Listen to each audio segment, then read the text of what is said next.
Bismillahirrahmanirrahim. Assalamualaikum warahmatullahi wabarakatuh. Alhamdulillahi rabbil alamin. Wassalatu wassalamu ala asyrafil anbiya'i wal mursalin wa ala alihi wa sahbihi ajma'in. Qala Allah fil Qur'an, a'udzu billahi as-sami'il 'alim minasy syaithanir rajim. Bismillahirrahmanirrahim.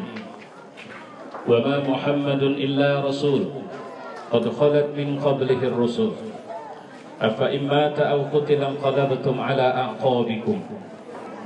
Muhammad itu sebenarnya adalah seorang rasul yang sebenarnya sebelum dia sudah ada nabi rasul yang mendahuluinya. Pahit getir para nabi sudah pernah dialami oleh nabi-nabi sebelumnya. Ada nabi yang dalam berdakwah diterima Allah, diterima masyarakatnya. Ada nabi yang ditolak masyarakatnya. Ada nabi yang disakiti masyarakatnya. Ada nabi yang dibunuh masyarakatnya. Sekaligus menyampaikan bahwa sunnah para nabi dan rasul tidak jauh berbeda. Bahwa target, rencana, kerja-kerja kebaikan yang mereka tawarkan selalu mendapat penolakan dari orang-orang yang mayoritasnya selalu orang-orang yang punya kekuatan dan punya kekuasaan. Tapi persoalannya kepada kita tidak boleh berdalih bahwa karena Nabi tidak bersama kita maka kita tidak bisa besar. Karena Nabi tidak bersama kita maka kita tidak bisa berdakwah seperti Nabi. Apakah kalau dia sudah meninggal lantas wajiban atau beban dakwah ini tidak bisa dan tidak harus kita kerjakan? Apakah kita boleh kucar kacir? Apakah boleh kita menganggap kualitas kita lebih rendah sehingga ialah dia akan nabi? Karena dia nabi dia akan ditolong Allah, kita kan tidak. Tadi Pak Rahmat bicara tentang nyaris tidak ada gang di kampung kita atau di desa kita yang tidak ada narkoba. Terus kita bilang, siapa yang bisa memberhentikan? Siapa yang bisa meluruskan? Siapa yang bisa membasmi ini semua? Oh, kalau kita umat Islam tidak bisalah. Kenapa? Kita tidak punya kekuatan, kita tidak punya kekuasaan. Kedua, kita juga nggak kayak Nabi. Nabi dalam dakwah dibantu Allah. Ini yang insya Allah nanti akan saya coba luruskan. Kalau Nabi sudah tidak ada, apa kita harus mundur ke belakang? Apa kemudian kita harus bilang, ya kita kan cuma umat Pak Ustaz. Dalam kerusakan masyarakat yang ditanya duluan kan ustadznya. Kalau kemudian ada masalah di kampung kita terkait dengan agama, ustadz-ustadznya mana? Kenapa diam? Nah, ini penyakit umat Yahudi ini. Ya, insya Allah nanti kita lihat.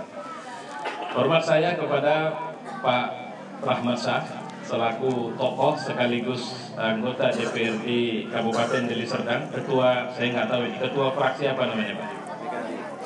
PKB. Beliau fraksinya PKB ya Pak ya? Fraksinya PKB. Jadi terus terang 5 tahun yang lalu kawan saya kerja di beliau. Ya, lepas dari lebih kurang orang, saya melihat beliau salah satu yang terbaik dan terus terang saya nggak tahu di sini, tapi saya bilang bersyukurlah Desa Percut punya anggota dewan seperti beliau. Kenapa? Karena pekerjaan yang saya tengok di sana Pak. Kalau saya bilang bersyukur, mungkin kalau sama Bapak, apa pula itu begininya itu orangnya, begininya. Saya tak tahu deh. Yang tahu saya kerja yang di sana itu cukup vokal dan mudah-mudahan beliau tetap vokal. Dan cukup kontributif. Arti kontributif itu banyak masukan-masukan pemikiran yang beliau sampaikan kepada kita, khususnya di Dewan waktu itu. Dan semoga 5 tahun ke depan ini beliau bisa menjalankan tugasnya dengan baik insya Allah. Amin. Walaupun sebenarnya saya berharap salah satu anggota Dewan yang wakil ketua DPR juga datang, Pak Kamaruzzaman. Rupanya beliau tidak hadir malam ini. Saya berharap bisa duduk berdua supaya bisa lebih kuat lagi kita. Ya, Pak Kepala Desa yang jabatannya tinggal menunggu hari, nggak hari lah, bulan. Tapi itu bukan untuk Desa Percut saja, seluruh Kabupaten Deli Serdang, semua kepala desa sekarang berebut hadir ngisi maulid. Kenapa berebut hadir ngisi maulid? Mau pamitan karena mau habis jabatannya. Para tokoh masyarakat, PKM Musola, kemudian ibu bapak dan saudara-saudara, alhamdulillah malam ini saya datang ditemenin istri saya. Tadi datang masuk ikut duduk di musola.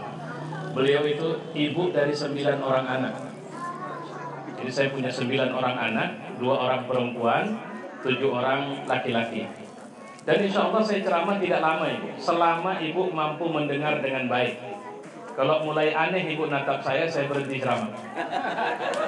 Ya, jadi bapak-bapak juga, karena jamnya sudah jam, dan nyamuk di sini juga spesial ini nyamuk prajurit semua ini.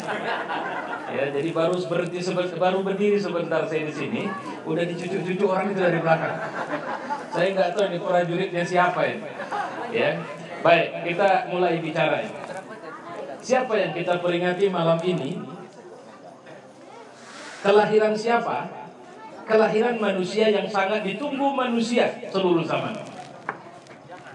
Kenapa saya bilang seluruh zaman?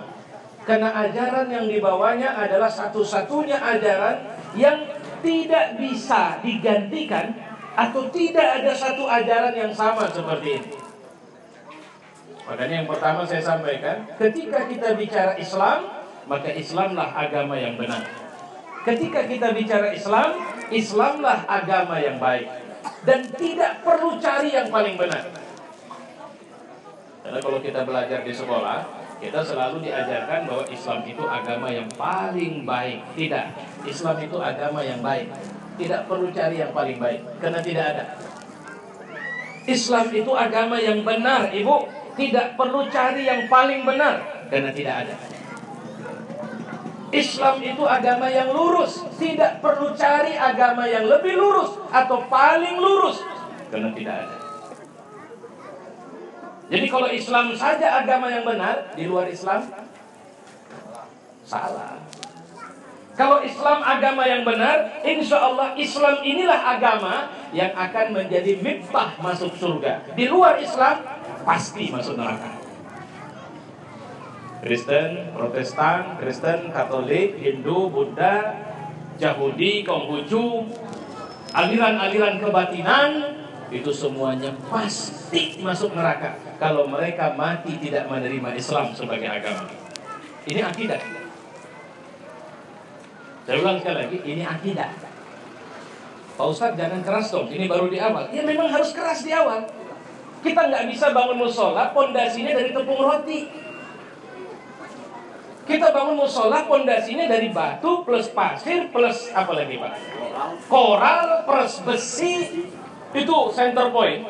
Itu membangunnya itu bukan pakai batu-batu lagi, tapi beton-beton yang satu beton saja berapa meter Pak Rahman? Sekitar 3-5 meter dimasukkan ke dalam misalnya. Bukan satu beton, tapi berapa beton-beton, batang beton itu dimasukkan. Ketika kita melihat orang bangun rumah, ibu pakai batang beton buat fondasi, Pak. Bapak bayangan rumah kayak mana yang mau dibangun? Kalau musola ini perlu nggak pakai batangan beton fondasinya? Nggak perlu. Kalau orang bangun rumah cuma dikorek-korek sedikit tanahnya, kemudian ditaruh pasir, semen dan sebagainya, kira-kira yang dibangun apa? Mungkin kita berpikir paling kandang ayam itu. Tapi kalau pacak beton satu terbenam, tambah satu lagi terbenam, tambah satu lagi terbenam, ternyata berbatang-batang terbenam. Yang kebayang kita, yaitu center point itu. Kita kalau nengok nggak bisa gini, dongak. Kenapa? Jauh tinggi di sana. Kalau kita bicara sebuah agama, yang agama itu madal hayat, akan berlaku untuk tahun masa Nabi hidup tahun 700-an. Sekarang tahun 2015 dan kita berharap sampai kiamat, pasti fondasinya besar. Pasti fondasinya keras. Apa yang pertama yang keras itu? Pertama, tidak ada agama selain Islam ini yang benar. Saya ulang sekali lagi, jangan wala tamutunna illa wa antum muslimun. Jangan cari agama selain Islam, walaupun hari-hari ngedar narkoba, walaupun hari-hari berzina, walaupun hari-hari main gaplek. Bedakan. Makanya saya sering mengatakan, apa syarat minimal setelah kita menjadi muslim? Jangan pernah tinggal sholat. Saya punya teman, kemarin saya pergi ke tempat dia tinggal. Saya baru percaya setelah saya lihat penghasilan dia per hari itu rata-rata sekitar 150 juta. Itu per hari, bukan per bulan. Kemarin dia telepon saya, dia BBM saya, "Bang, mohon doa ya Bang. Kapal saya mau dikirim ke mana?" Dia bilang, "Ke Korea. Terus saya mau beli kapal baru Bang, nggak mahal Bang, cuma second Bang. Harganya saya berupaya kalau bisa dapat 12,5 M saja Bang." Pakai saja ini ngomong. Sementara nuliskan angkanya saja saya masih bingung itu. Berapa itu 12,5 M? Satu hari dia hidang saya makan, dia bilang sama saya, "Terus terang Bang, saya masih punya satu masalah ini." "Apa itu?" "Saya masih jarang sholat Bang." "Kayak mana lah Bang, tuntutan pekerjaan. Kadang-kadang rekanan kalau datang minta dugem Bang. Ya namanya kita kawan kerja, ya kita kawani Bang. Ya dia dugem, ya minum Bang. Ya minum, dia minum, kita juga ikut. Kadang dia minta hidangan perempuan, ya kita carikan Bang. Itulah yang buat saya kadang malas sholat." Saya bilang, ini jawaban saya ini. Sepersis ini 99%. Karena udah berapa waktu yang lalu, mirip lah kalimatnya begini. Kau tengok itu Cina. Kebetulan kami makan, ada Cina juga makan di sini. Itu kafir. Berzina, kau berzina. Itu kafir berjudi, kau berjudi. Itu kafir bunuh orang, kau bunuh orang. Terus apa beda kau sama dia? Saya manggil dia kau. Bahasa Medan lah saya pakai. Apa beda kau sama dia? Kalau dia kurang ajar, kau kurang ajar. Dia brengsek, kau brengsek. Apa bedanya kau sama dia? Apa bedanya Pak? Bedanya mal farqu bainal muslim wal kafir illa bitarkis shalah. Kafir itu memang berzina, aku berzina. Kafir itu berjudi, aku berjudi. Kafir itu bunuh orang, aku bunuh orang. Kafir itu tidak sholat. Nah, di situ bedanya. Aku sholat. Ayo, saya mau tanya sama ibu-ibu, ada perempuan baik-baik jarang keluar rumah, tapi sholat juga jarang. Keluar rumah jarang, sholat juga jarang. Terus ada pelacur. Pelacur ini tiap malam rutin melacurkan diri, cuma nggak pernah tinggal sholat. Kira-kira kalau meninggal nanti, yang pasti masuk surga siapa itu? Iya, bukan kena pelacurnya, karena dia tidak tinggal sholat. Kenapa? Man farqu bainal muslim wal kafir illa bitarkis shalah. Beda muslim kafir, meninggalkan sholat. Kafir masuk neraka, muslim masuk surga. Apa syarat minimal harus masuk surga? Sholat. Jadi kalau ada perampok muslim, itu tanda dia muslim itu habis ngerampok azan, sholat dulu. Pelacur juga begitu. Waktu sudah pasien masuk kamar, dia pun udah siap-siap dengan azan isya. "Bang, bentar ya Bang, aku sholat dulu Bang." Pak Ustadz, ini kok jadi ngeleceh, kok jadi ngejek? Enggak, ini memang begitu. Karena kita jangan bicara sholat adalah tanda orang baik-baik. Enggak, sebrengsek apapun orang muslim, dia tidak boleh tinggal sholat. Pengedar narkoba itu juga ada jam tutup kerja. "Mohon maaf Bang, bisa minta satu paket Bang?" "Oh nggak bisa, lagi jam sholat." Nanti habis sholat zuhur ya. Supaya jelas, kalau nggak sholat juga dia, bagaimana? Di mana dia bisa dilihat sebagai muslim? Kalau nggak puasa, boleh nggak muslim tidak puasa? Boleh. Kalau sakit, kalau musafir, terus boleh nggak bayar zakat? Ya gimana mau bayar zakat Pak? Saya aja susah. Boleh nggak pergi haji? Waduh, boro-boro pergi haji, makan aja payah. Terus apa lagi? Yang tidak boleh itu tidak syahadat. Tapi kita sudah menjadi muslim dengan orang tua kita muslim. Dan tidak boleh tidak sholat. Cari, kapan kita boleh tidak sholat? Ibu-ibu bolehlah waktu nifas, waktu haid. Tapi kapan? Sakit apa? Pano boleh sholat? Boleh tinggal sholat? Waduh Pak, saya terus terang kena jantung Pak, jadi mohon maaf saya berhenti. Tidak bisa, harus tetap sholat. Ustaz, zuhur, asar, maghrib, isya, subuh tidak sholat, tapi yang 4 ini sholat. Muslim nggak? Enggak. Kita bicara di sana ya. Kita bicara nanti kalau sampai ke hadapan Allah. Awwalu ma yuhasibu alaihi al-'abdu yaumal qiyamah as-shalah. Yang pertama nanti ditanya di hari kiamat apa? Salat. In saluhat, kalau baik salatnya, saluhat amalu kullu. Baiklah amal yang lain. Kalau buruk salatnya, buruklah amal yang lain. Ada di hadisnya kan begitu kan? Kalau baik salatnya, kalau buruk salatnya. Bukan kalau dikerjakan maka baiklah amal yang lain. Kalau ditinggalkan maka buruklah amal yang lain. Kan bukan begitu hadisnya. Tapi kalau baik, baik yang lain. Kalau buruk, buruk yang lain. Jadi yang pertama, as-shalah. As-shalah yang mana? Yang 5 waktu minimal. Jadi kalau saya zuhur sholat, asar sholat, maghrib sholat, isya sholat, subuh tidak sholat, jadi saya belum muslim. Ya nanti, tengok aja sendiri. Ya kan bisa korting Pak Ustaz. Kapan pun kau bisa dapat korting. Nabi itu sudah sekian kali. Terus cuma problemnya satu Pak Ustaz, saya payah kali bangun subuh. Jam berapa bangun? Selalu bangun jam 8. Udah jam 8 sholat. Apa masih ada waktu? Untukmu masih ada. Allah terima nggak? Itu urusanmu sama Allah. Tapi yang pasti itulah sholat yang paling brengsek yang dikerjakan orang. Tapi tetap sholat. Kan begitu kan Pak? Ada mobil, rodanya nggak ada. Tapi kita bisa bilang tetap mobil. Kan begitu? Bisa dibawa jalan? Enggak. Tapi siapapun, orang setolol apapun, kalau ditanya itu apa? Mobil. Mobil apa? Mobil rusak. Kalau kita bisa sholat, walaupun sholatnya ibu, sholat asar jelang maghrib, atau sholat subuhnya sudah terang, atau sholat zuhurnya sangat terlambat, tetap sholat sebrengsek apapun, jangan tinggalkan. Ini kalau ada tukang narkoba dengar, tolong ya, dikerjakan itu ya, supaya didoakan orang nanti, ya Allah berkahilah rezekinya. Makin banyak peredaran narkoba yang bisa dihancurkan. Karena kita nggak bisa menghancurkan narkoba dari kita. Mereka itu yang akan menjadi mujahid penghancur narkoba itu. Ini kalau bisa kita buat pengajian khusus bandar narkoba.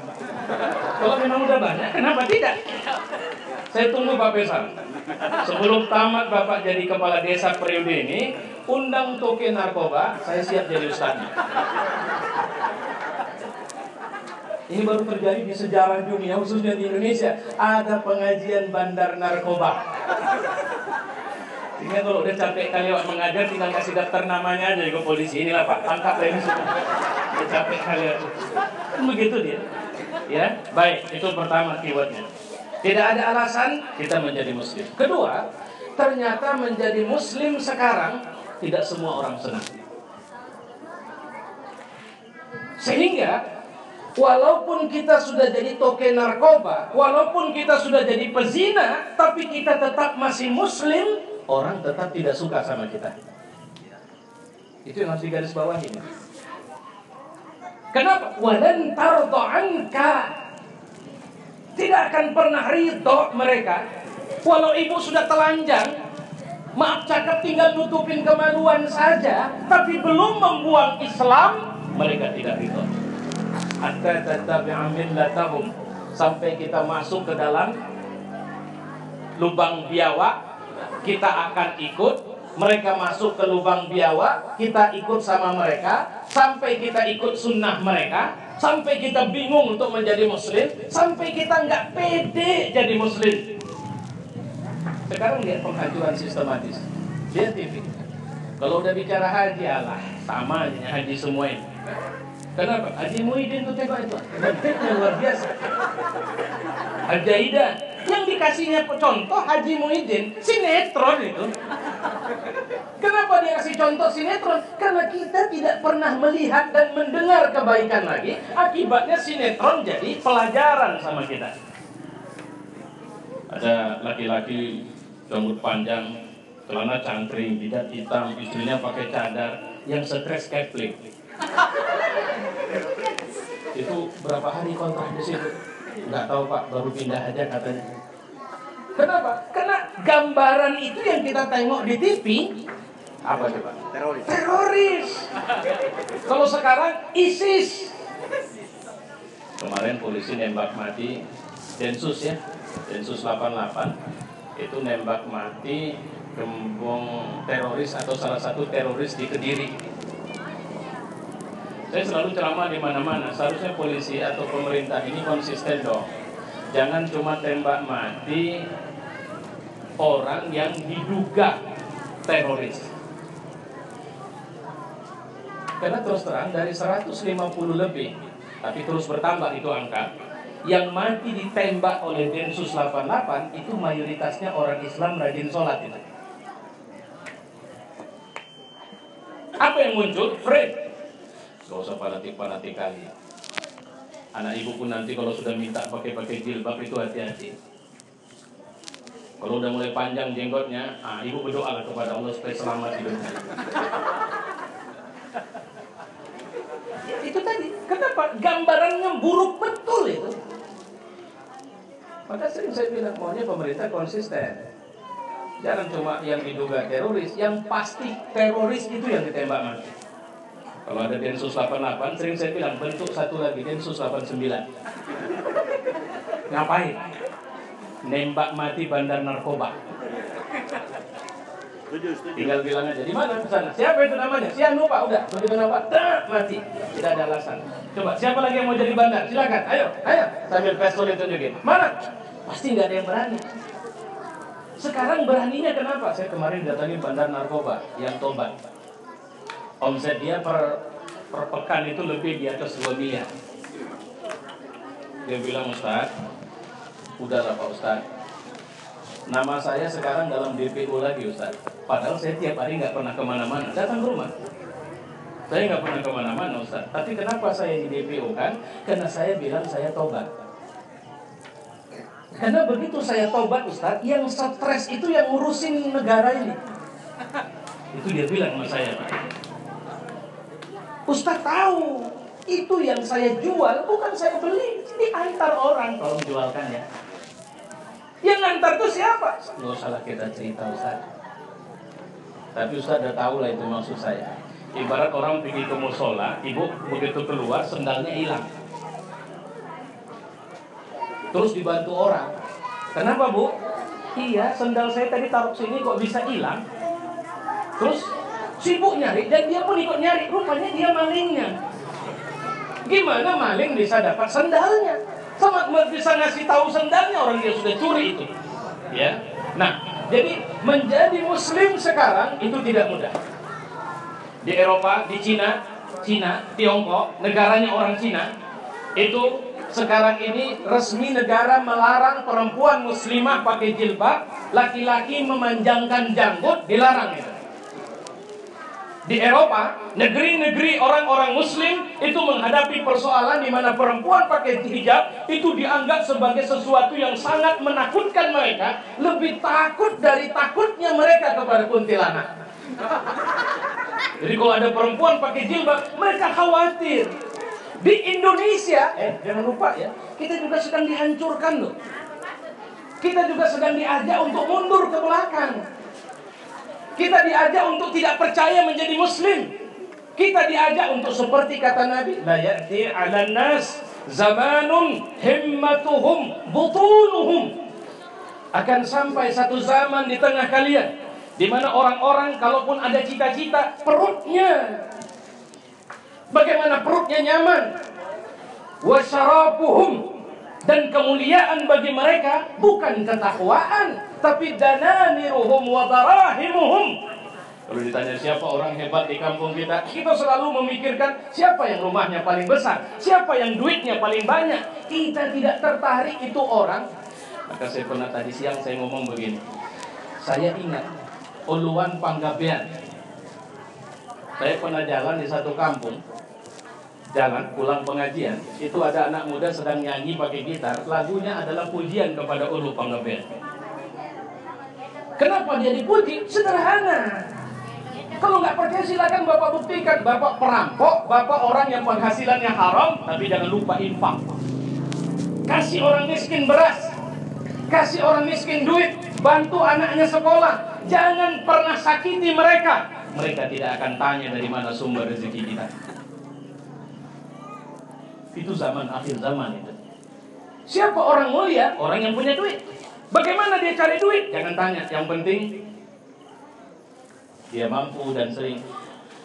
Kalau Bapak sering dikasih orang jahat duit, Bapak tidak akan berani tegur orang jahat itu salah. Hari ini kenapa orang-orang narkobaan banyak sekarang di mana-mana? Kalau partai dibentuk, ini ngalahkan PDIP. Iya. Kalau PDIP punya ranting, dia punya anak, ranting itu beranak lagi, anaknya beranak lagi, dia bisa buat itu. Kenapa? Jaringannya sudah kemana-mana. Bukan cuma di kota, di desa-desa yang jalan susah, mobil tidak bisa masuk, bandar narkoba sudah buka pos di sana. Nah, kenapa mereka bersimaharajalela?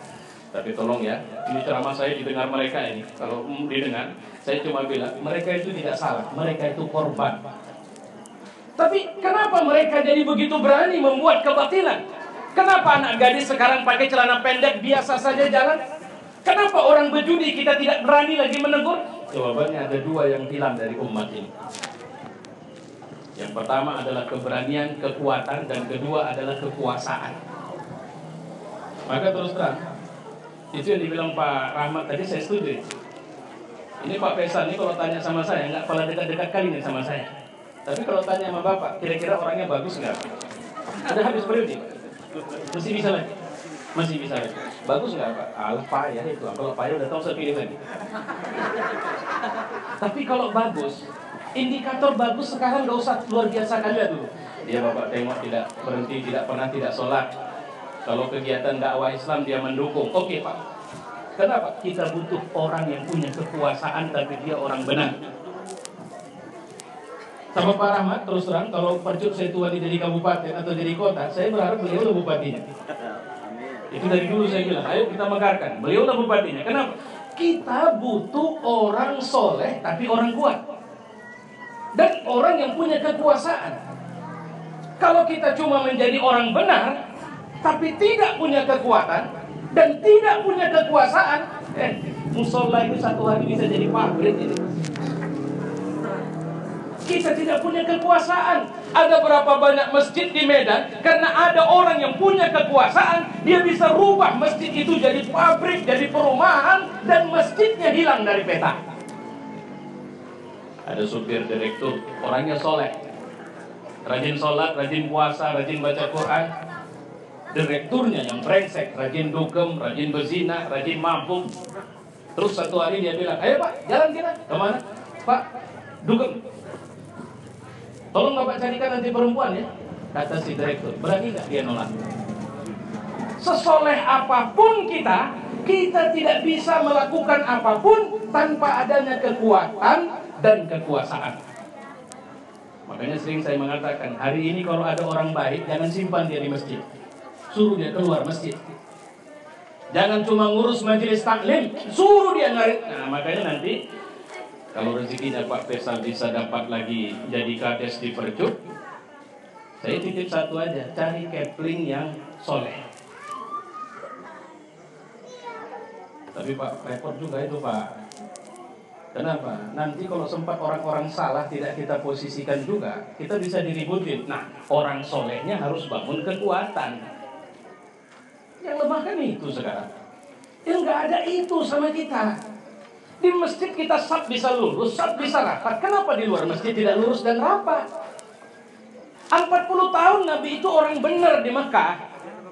Semua orang Mekah sepakat, dari mulai bajingannya sampai orang baiknya sepakat dia itu Al-Amin. Tapi Al-Amin ini tidak bisa melakukan perubahan apapun sama masyarakat. Tidak bisa ngancurin berhala, tidak bisa mengajak orang buat baik, tidak bisa merubah pemabuk jadi berhenti mabuk. Bagaimana caranya? Al-Amin ini harus bicara kebenaran, harus menularkan kebenaran, harus mendakwahkan kebenaran, dan dia harus membentuk kekuatan. Itulah kenapa kalau harus perang, perang, tapi jangan dulu. Jangan awal-awalnya cerita perang. Ada warung remang-remang di kampung kita, nggak usah pakai parang, nggak usah pakai api, nggak usah pakai bakar, nggak usah. Jadi bagaimana caranya? Ibu-ibu perwiritan, begitu warung remang-remang buka, datang ke situ, bawa sound system, bawa Yasin, baca tahtim di situ. Kita nggak ganggu dia, kita juga tidak merasa diganggu oleh dia. Kita di jalan, nggak ada urusan sama dia. Kalau dia ribut, kita bilang nggak ada masalah. Nanti ibu ada anak muda duduk berdua, perempuan laki-laki di tempat gelap, nggak usah ibu ributin. Nggak usah, pergi kalian dari sini. Sakit hati dia nanti. Dakwah itu nggak bisa dengan keras-keras. Caranya jadi bagaimana? Lembut saja. Bagaimana cara lembutnya? Ibu keluar dari rumah, duduk agak jauh dari dia. Ibu bersenandung aja dengan lagu dengan judul Bila Israel. Bila Israel, sambil nengok orang itu. Pasti setan itu nggak betah kalau kita bacakan Quran. Kalau dia sudah begitu, kan ini pernah dibuat orang warung kedai tua berubah jadi kedai teh. Serius Pak, ini fakta. Selama ini kedai tua berubah jadi jual teh. Gara-garanya apa? Habis maghrib Pak Ustadz bawa rombongan masjid ke kedai tua. Ngapain? Nggak ada, duduk aja di situ cerita-cerita. Orang minum tua pun segan ngangkat gelasnya lagi. Begitu Isya balik lagi ke masjid. Tiap hari dibuat, sampai stres yang punya warung. Terakhir rubah jadwal orang minum, tidak lagi habis maghrib, habis Isya. Karena rubah jadwal habis Isya, Ustadz juga rubah jadwal datang habis Isya. Kalau ditanya ada apa Pak Ustadz? Nggak ada, cuma numpang duduk, boleh nggak? Terakhir habis. Begitu dia stres minta ampun, dia bilang apa? Udahlah, ganti jual teh saja, kata Pak Ustadz. Kami belilah. Pasti banyak, jangan takut. Kalau kau rugi nanti kau tinggal lapor sama kami. Kami bantu dari masjid. Kau jual teh, jual susu, jual bandrek, jual roti, pokoknya kami bantu kau jual. Berubah. Jadi ngerubah orang nggak boleh kasar-kasar. Itu bandar-bandar narkoba kita datangi nanti. Sebelumnya kita yasinan dulu. Kita doa sama Allah, ya Tuhan, saya yakin dia punya hati, kita datang. Berapa sih kau jual? Kenapa saya bilang tembak mati? Karena itu jauh lebih teroris. Anak muda itu bisa hancur kepribadiannya, hilang masa depannya, tidak punya lagi prinsip, tidak punya lagi cita-cita, maka gas ibu pun diambilnya. Ini baru ini saya dengar. Ke depan sedikit awal, ke belakang udah hilang gas 3 kilo itu. Kenapa? Laku. Pokoknya asal bisa jadi duit sama mereka. Nah, kenapa sampai seperti itu? Ibu, itu korban. Ini apa? Ini. Iya, rokok. Kotaknya. Saya bukan mau merokok. Seperti membaca ini. Ini mohon maaf, Bapak jangan tersinggung sama saya. Ya, ini contoh aja ini. Semua kotak rokok sekarang itu di pintu masuk ngambil rokok itu selalu ada gambar, Pak. Di bawahnya ada tulisan, ya kan? Gambarnya ada yang gambar ketengkorak, ada yang gambar bibir hancur, ada yang gambar paru terbakar, terus ada yang gambar gendong anak, kan begitu ya? Tapi ada tulisan, merokok membunuhmu, merokok bisa buat kanker mulut, merokok bisa buat kanker paru, dan sebagainya. Saya mau tanya, Bapak baca itu setiap ngambil rokok? Tidak. Problem kita di situ sekarang. Gak usah ketawa, sama yang lain itu. Problem kita rata-rata di situ. Makanya nanti ada orang, wa man a'rada an zikri fa inna lahu ma'isyatan danka. Siapa-siapa yang berpaling dari ingatanku, dari zikirku, dari ayat Allah, maka nanti dibangkitkan dalam kondisi atau dia akan punya kehidupan sempit. Wa yahsyuruhum yaumal qiyamati a'ma. Nanti dibangkitkan di hari akhir dalam kondisi buta. Dan dia tanya sama Allah, lima hasyartani a'ma, Tuhan kenapa kau bangkitkan aku buta? Jawabannya sederhana. Apa kau baca itu dulu? Ini contoh rokoknya. Sebenarnya dalam urusan yang lebih besar. Kalau rokok ini pas sekali. Jelas sampai tukang rokok itu yang nasihatin kita. Udah minta ampun kan dia sebenarnya. Udah nggak mau jualan dia sebenarnya.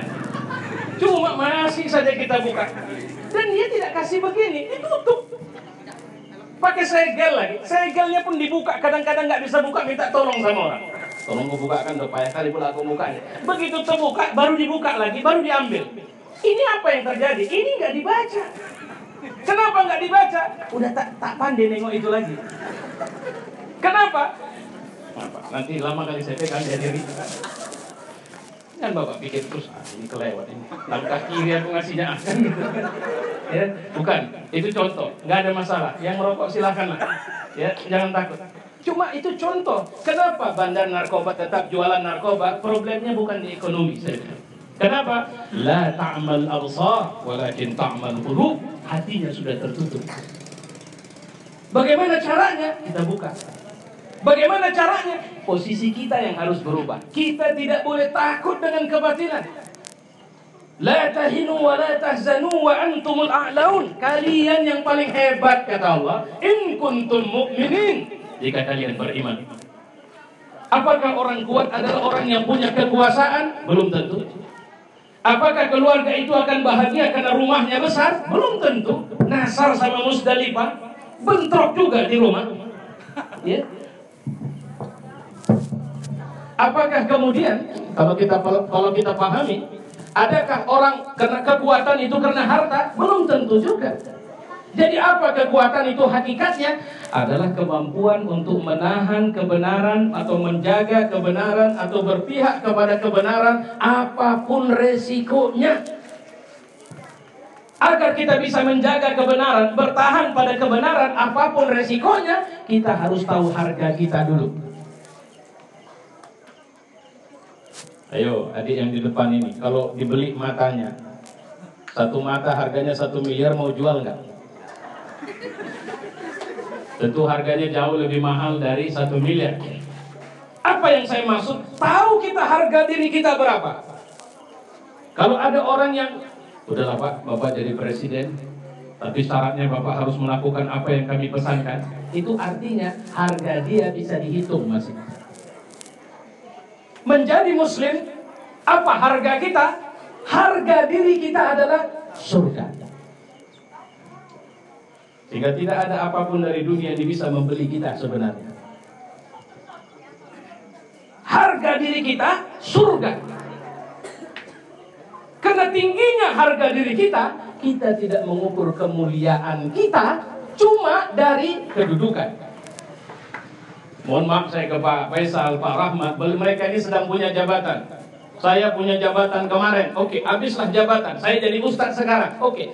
Semua posisi di antara makhluk itu belum tentu buat kita senang di hadapan Allah. Capek kali nanti ngurusinnya itu. Ketika Allah minta pertanggungjawaban sama kita. Bapak beli mobil, dari mana? Mobil untuk apa? Itu Allah tanya nanti. Ketika kita sudah menghargakan harga kita surga, kita nggak fokus dengan posisi berapa duit yang kita punya. Kita lebih fokus seberapa kuat kita menjaga kebenaran ini dan menularkannya. Orang yang kemarin naik ke tangga pesawat Air Asia, itu adalah orang yang sebelumnya Air Asia itu bilang terbang jam 7, tapi flight dirubah jadi setengah 6. Dari tengah malam mereka sudah mempersiapkan keberangkatan yang dipercepat untuk tidak ketinggalan meninggal tepat waktu. Cuma mereka tidak tahu bahwa itu adalah penerbangan menuju kematian. Kalau mereka tahu, saya yakin mereka tidak mau naik. Saya yakin pilot juga tidak mau terbangkan itu pesawat. Dan itulah kenapa Allah menyimpan rahasia kematian, supaya kita bisa kelihatan siapa yang paling kuat memegang kebenaran. Kadang-kadang anak muda itu berani nyabu, sebabnya sederhana. Tengok umur masih 17, masih mantap, panjang lagi nih. Tengok umur masih 21, masih muda aku, masih keren. Nantilah tunggu 71 lah, kira-kira baru tobat. Dia pikir umurnya sampai 71. Apa yang membuat dia mengira-ngira? Dia mengira umurnya panjang, padahal jadwal kematian digenggam Allah Subhanahu wa Ta'ala. Apa yang membuat seharusnya mukmin ini, kenapa mukmin ini ditakutin? Loh, kenapa yang diserang orang-orang di barat itu adalah orang-orang Muslim biasa-biasa ya? Ibu-ibu berjilbab diserang. Kenapa? Karena setiap mukmin sebenarnya punya kekuatan yang kita tidak tahu, dan kalau kita tahu kita bisa melawan siapa saja, dan itu melintasi suku, bangsa, dan tanah air. Tidak ada masalah. Kenapa dibunuh orang itu kemarin di Paris? 6 orang dari yang terbunuh 12 orang, 6 orang yang dibunuh itu, saya bilang memang layak mati. Halal darahnya. Kenapa halal darahnya? Karena kerjaannya selalu mencaci maki Rasulullah Sallallahu Alaihi Wasallam. Hati-hati ibu, coba cek, kita punya rasa cemburu nggak kepada musuh Allah? Kita punya rasa cemburu nggak ketika Nabi dihina? Kita punya rasa cemburu nggak ketika Nabi direndahkan? Kalau tidak, itu yang saya bilang tadi, hati kita gelap. Kalau hati gelap, harga diri pun murah. Siapapun yang mengedar narkoba, tidak ada masyarakat yang senang. Alhamdulillah, Pak Kades memberikan sambutan. Saya bersyukur kepada Allah, Bapak-Bapak. Sudah 5 tahun, nanti bulan 3 saya berhenti. 6 tahun saya bertugas jadi kepala desa di Percut ini. Dan satu prestasi terbaik saya adalah semakin menjamurnya narkoba di kampung kita. Ini nggak ada kepala desa ngomong begitu, maksud saya. Pasti semuanya kesal. Tidak ada orang selemah apapun agamanya yang kemudian memuliakan itu. Tapi kenapa mereka berada di situ? Saya mau bilang begini, itu saudara kita. Itu mungkin orang tua kita, itu mungkin anak muda kita, itu mungkin suami ibu-ibu, itu mungkin adik ibu-ibu. Nah, kalau begitu, pikirkan bukan menghancurkan mereka, tapi gimana menyelamatkan mereka. Manusia itu tetap manusia. Di titik inilah kelebihan Nabi SAW. Dia tidak pernah menjadi muslim merasa baik sendiri, merasa benar sendiri. Jangan mentang-mentang bapak yang tiap hari masuk musola, bapak kira kunci surga udah pastilah dapat bapak itu. Kenapa? Kita sebagai mukmin tidaklah hebat kalau cuma kita bisa tahajud tiap malam, tapi medit. Jangankan sama orang, sama kucing saja kita medit. Ambil kepala ikan di dapur itu, kucing itu udah sebenarnya udah berusaha betul lah dia. Tunggunya lama. Begitu tak nampak kita pelan-pelan dia jalan, tapi begitu tren sekali langsung sendal jep itu. Wah! Kucing itu pun ya Allah, padahal udah haji 3 kali luar itu. Bagaimana dia bisa dibilang muslim yang baik, sama kucing saja dia nggak baik? Wa arsalnaka illa rahmatan lil alamin. Sebenarnya kehadiran Muhammad dan kita juga sebagai umatnya harus bisa ngasih rahmat. Kalau ada bandar narkoba, bandarnya luar biasa Pak, doakan sakit ya Pak. Ya Allah, kasih penyakit yang buat dia nggak bisa tegak ya. Udah, habis berdoa, jika ada sakit baru kita datang bawa gula. Assalamualaikum. Waalaikumsalam. Sakit juga. Aku pikir kau nggak bisa sakit kan? Itu kan cara Nabi itu kan. Orang yang ngeludahi Nabi berulang-ulang saat dia sakit, Nabi lah orang pertama yang datang. Kenapa? Dakwah ini merebut hati, bukan memecah hati. Itu yang harus kita lakukan. Itu yang hilang. Ada STM di kampung kita Pak? Ada. Serikat tolong menolong. Sebenarnya itu harus dikembangkan. Yang ditolong itu jangan orang meninggal. Orang meninggal nggak pakai STM juga wajib dilaksanakan fardu kifayahnya. Kalau mau terkait orang meninggal, saya kasih tahu ini. STM jangan ngeributin ngurusin walaupun sudah nggak apa-apa. Apa lagi biasanya? Penutup mandi, ya. Mulai hari ini kalau bisa ketua STM bersama pengurus kumpul. Yang paling penting kalau mau ikut sunnah Nabi, STM itu kalau ada orang meninggal 3 hari buat dapur umum. Itu Nabi waktu Ja'far bin Abi Thalib meninggal, apa kata Nabi? Pergi kalian ke rumah Ja'far. Jangan biarkan orang itu masak sendiri selama 3 hari karena orang itu sedang berkabung. Jadi dari mana berasnya? Kumpul masyarakat. Siapa yang masak? Ibu-ibu ini. Untuk siapa masakan itu? Untuk keluarga ahlu musibah dan tamu-tamu dia yang akan terus berdatangan. Terus supaya jangan bertengkar kita sama orang boleh tidak makan di malam ketiga, ya kita yang masak, duit kita. Jadi malam ketiga kita makan apa? Kambing, oke, potong kambing, duit masyarakat, duit STM. Supaya jangan, kadang-kadang ada orang yang memang mau tidak mau mengadakan kebutuhan. Kedua, STM kerjanya apa lagi? Jangan sampai ada anak susah yang tidak berani ke dokter gara-gara nggak punya duit. Jangan sampai ada anak. Jadi STM ini Pak, ini saya ajarin. Kalau bisa saya tunggu nanti Isra Mi'raj buat acaranya jelang bulan Ramadan. Sudah? Jelang bulan Ramadan ya. Jadi atau nanti pas ini anak-anak ini naik-naikan kelas. Pas liburan anak-anak, STM buat tablik akbar. Ini saya tantang loh. STM buat tablik akbar, undang saya ceramah. Acara tablik akbar diisi untuk memberikan paket sekolah buat anak-anak susah. Tasnya, di dalamnya sudah ada buku tulisnya, sudah ada pulpennya, ada sepatu yang dipakaikan sama dia, supaya anak susah nggak stres waktu mau masuk sekolah lagi. Pak Ustadz, besar biayanya. Ya, kita aja sama Pak Rahmat, apa susahnya? Ya. Aduh, Pak Zaman juga lagi nanti kan. Apa gunanya dia jadi wakil kita kalau memang tak bisa bantu?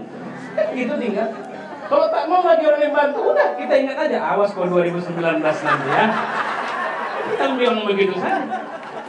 Ya, bukan duit mereka. Saya tahu lah, saya tahu betul bahwa jadi anggota dewan itu nggak kaya kali duitnya. Cuma mereka punya jaringan.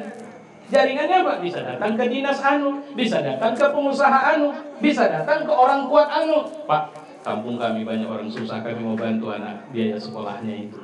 Tapi memang bukan biaya sekolah, buku-buku sekolah saja. Berapalah harga buku selusin Pak? Kami minta dari Bapak 20 sekian kodi aja lah. Nanti kami bagi-bagi bukunya supaya tiap tahun kami jadikan event ngasih biaya atau ngasih support terhadap anak-anak kami supaya kami bersaudara dengan baik. Nggak besar biayanya, saya yakin tidak besar. Saya sudah hitung-hitung itu, tidak besar. Tapi jangan terus, kata Bapak yang terbayang buka Pak Rahmat sama Bapak, bukan itu maksudnya kan? Artinya mau nantang, coba lah kau buat, begitu kan? Enggak, maksud saya STM tadi yang kerja. Jadi begini. Apa yang hilang dari umat Islam sekarang yaitu kekuatan yang karena sebab tidak adanya persaudaraan. Kenapa tidak ada persaudaraan? Karena ada orang benar merasa dia saja yang benar. Banyak orang tidak ke masjid bukan karena tidak mau, tapi nggak tahu jalannya kayak mana. Kalau ke tempat salah dia enak saja jalan, tapi ke masjid itu payah langkahnya. Tuntun. Datangi dia, ajak bawa seperti natah anak belajar jalan. Karena kalau begitu masuk musola, baru dia berpikir begini, wah ini kayaknya harus kita rubah ini musola kita ini. Enggak betul ini. Tengoklah ini, sengnya pun sudah, ini tiangnya pun sudah. Oke, tolonglah saya tak ngerti saya gimana caranya, tapi kalian buatkanlah berapa biaya, mau saya. Akhirnya, artinya apa? Dakwah jangan pernah dengan cara yang kasar. Ada ibu-ibu nggak pernah mau jilbab baik, tak ibu tanya, selalu asal keluar rumah tak betul bajunya. Ibu boleh datang tanya lembut-lembut. Kira-kira kalau boleh tahu, ibu kenapa lah ibu suka kali baju? Iya enak, bebas kurasa. Ya kan kalau mau lebih bebas bagus ibu telanjang saja jalan keluar. Kan kadang-kadang begitu ya. Jadi kan bagus telanjang.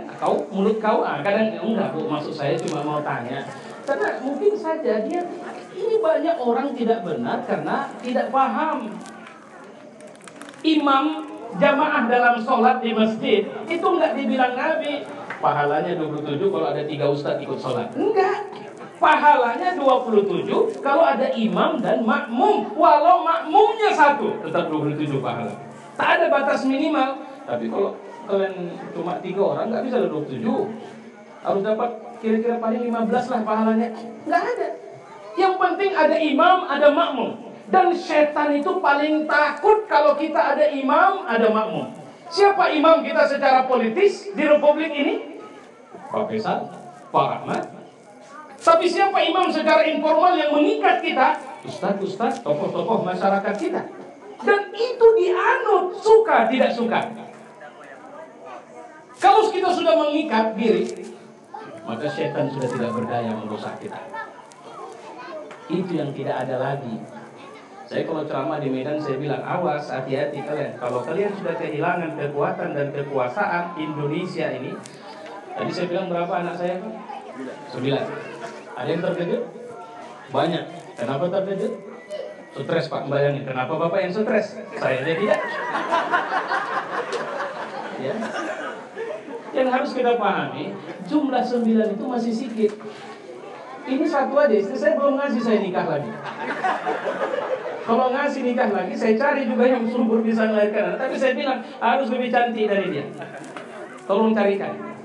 Tapi saya dunia akhirat berharap dialah istri saya. Surga nanti ketemu lagi saya sama dia, jadi istri saya. Tapi saya selalu berdoa seperti tadi saya bilang, ya Tuhan, jadikan anak-anakku cahaya dari umat ini. Kenapa? Kita ditokoin banyak orang selama ini. Kalau di sekolah, bahkan sering saya bilang, itu kadis kepala BKKBN Deli Serdang itu pernah saya marah itu sama dia waktu dulu. Saya bilang apa? Saya tidak setuju itu iklan-iklan BKKBN itu dibuat. Berdosa kalian bilang anak cuma 2, harus 2. Kenapa? Quran tidak pernah membatasi jumlah anak. Tidak ada satu ayat pun silahkan beranak pinak, tapi tolong ya jangan banyak kali. Kenapa? Jumlah makanan yang disediakan nggak cukup. Nggak ada itu.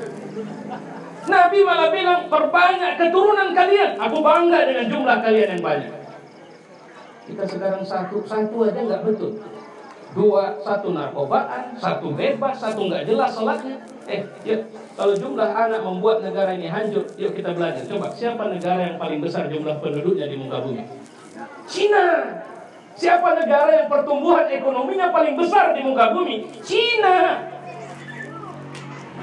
Bahkan Cina di luar Cina pun bisa besar. Kenapa? Mentalitas orang besar yang muncul sama mereka.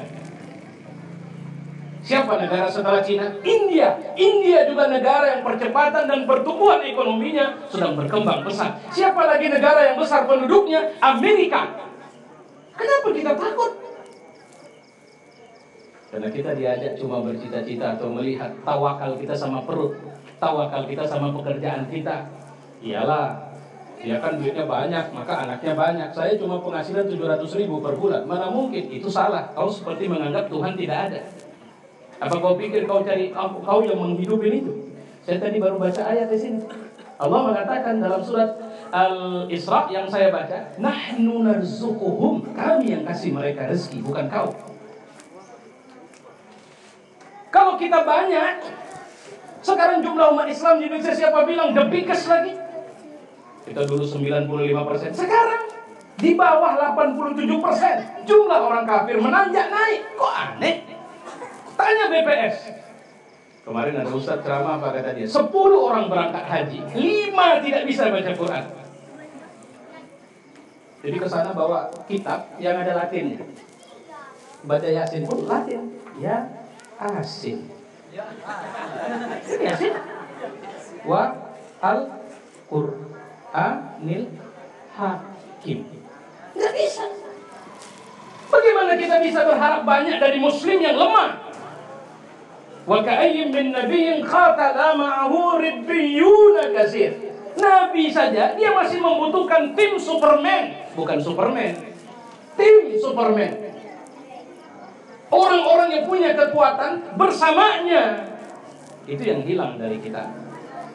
Gara-gara kita jumlah menurun, kualitas menurun, hati-hati. Akan makin banyak negeri muslim di Indonesia dikuasain oleh orang kafir nanti. Akan makin banyak kepemimpinan yang harusnya berada di bawah kepemimpinan muslim tidak diserahkan sama muslim. Di Kalimantan ada 2 provinsi yang mayoritas penduduknya muslim, pemimpinnya kafir. Jakarta, mayoritas penduduknya muslim, pemimpinnya kafir.